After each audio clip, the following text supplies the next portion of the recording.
Thanks to Ian DeWeese-Boyd. Please remain seated while Ian addresses us about stewardship. Thanks so much, Ian, for speaking with us. So why I'm at St. Paul's, why it means something to me and why I pledge, I think all these things come together around my mother in a strange sort of way. A few years ago, as my mother's health was declining, we needed to move her from Pittsburgh to here.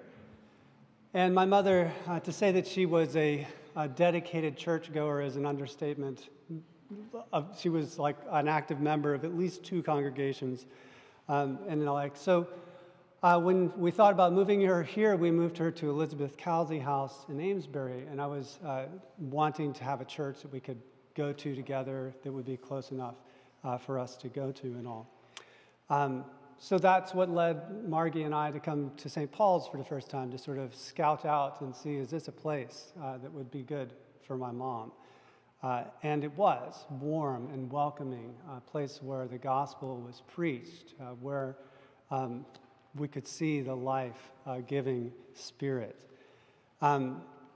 So when we did move here, it was March of 2020, and you all know exactly what happened in March of 2020. About 4 days after I had unloaded the U-Haul, all of the state shut down and the church shut down in a lot of ways. And so most of the next couple years, I attended St. Paul's, like most of you, virtually. And sitting there in a room in Amesbury or out on the porch with my computer, my mother and I went to church. And that was one way that the church came to us. Jared was with us, though, as my mother went through all kinds of things: COVID, failed surgeries for bypass, and the like, a long decline into death. His presence, blessing and praying at her bedside, his clarion-voiced charge the day before she died 2 years ago, his support throughout, the vital words I would carry from church as I took the elevator to her room, sustained me and gave us both strength that we needed to make that journey. The gospel is not abstract in my experience. It is a person bringing us the sustaining word in your time of need. That's one way I think about what St. Paul's means to me. Why I pledge is also closely connected to these things. It's connected to my mother. She was an exemplary kind of steward. She rarely, if ever, was financially in the black, and yet she more than tithed. She gave unstintingly. We could never afford it. She gave out of her poverty. She gave money, time, wisdom. When I had to write her obituary a couple of years ago, I said, among other things, that she served as a tutor at her church, a mentor, avidly participated in Bible study, prayer, virtually every ministry on offer, including, among other things, giving rides to and from church, in some cases for years on end, making meals for the sick, bereaved, and the newly begotten.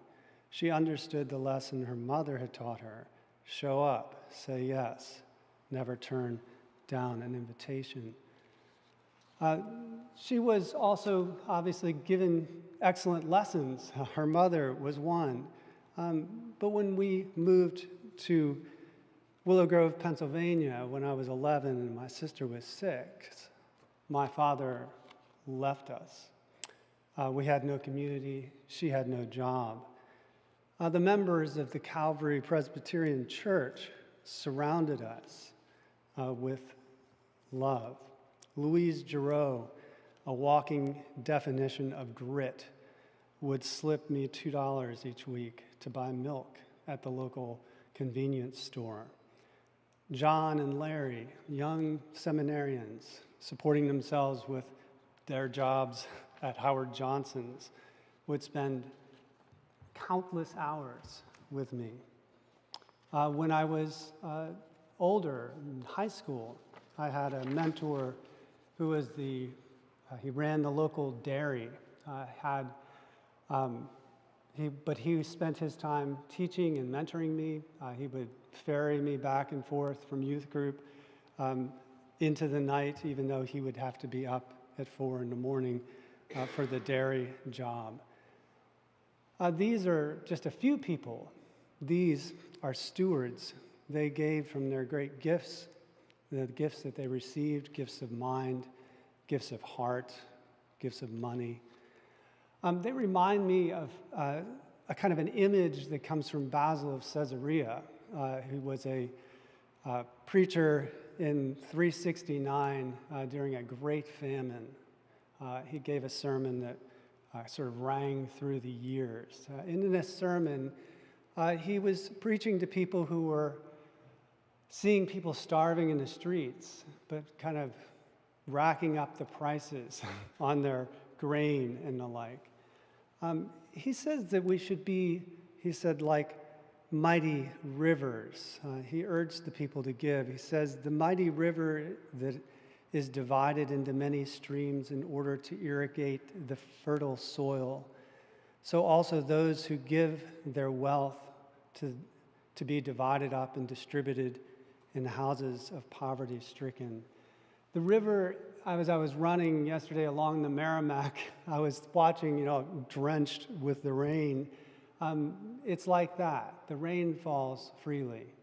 It gathers into the river. It finds the low places. And I think in a way, this is the sort of work we see here at St. Paul's. It's why I want to be part of this place and to pledge, because this is where the waters are gathered. This is where they're distributed. It is also what lets us go back out into the world. It's sending us out to do the work that we've been given to do. This is a place where the sustaining word comes, at least for me.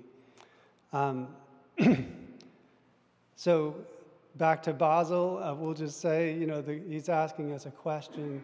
What will we do? Will we be these rivers that freely flow and let all the good things that have come to us freely go into the places that need them? Or will we obstruct the flow or something along those lines? He also is well known for this statement, which is convicting to me still. The bread you are holding back is for the hungry. The clothes you keep away are for the naked. The shoes that are rotting away with disuse are for those who need them. He goes on in this sort of vein. I think it's lovely when we look around, and especially what Jared pointed out, the hungry are fed. The naked are clothed. The unhoused are housed. This is work that's being done here. That's what the gospel is calling us to. It is why I pledge and want to be part of this endeavor. So that's my thoughts on stewardship. Thank you.